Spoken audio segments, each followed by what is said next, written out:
Ce que les morts font en ce moment. La vie du barzakh est une vie qui comporte une barrière entre le monde dans lequel nous vivons et un monde qui nous est inexplicable.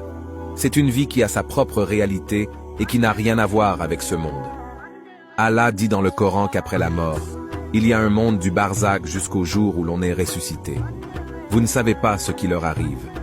Ils ne savent pas ce qui vous arrive et vous ne pouvez pas les comprendre. Dès que vous mourrez, l'âme commence à faire l'expérience du barzakh.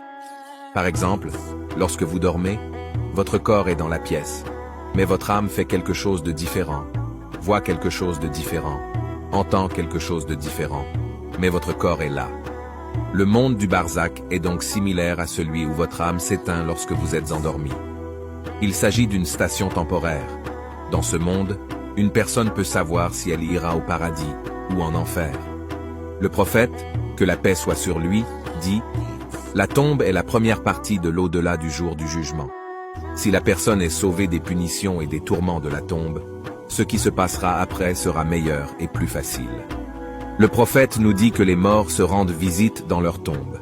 Il a dit « Lorsque vous enterrez vos morts, rendez-les présentables, ils se rendent visite les uns aux autres. » Il y a un dit similaire où le prophète nous dit « Enterrez vos morts avec les gens vertueux, car la personne voisine d'une tombe peut nuire à la personne qui se trouve à côté d'elle. Par conséquent, lorsque vous êtes mort, vous êtes dérangé par votre voisin, c'est-à-dire une personne qui est punie dans sa tombe. Les animaux peuvent l'entendre. Les êtres humains et les djinns ne peuvent pas entendre, mais les animaux peuvent les entendre.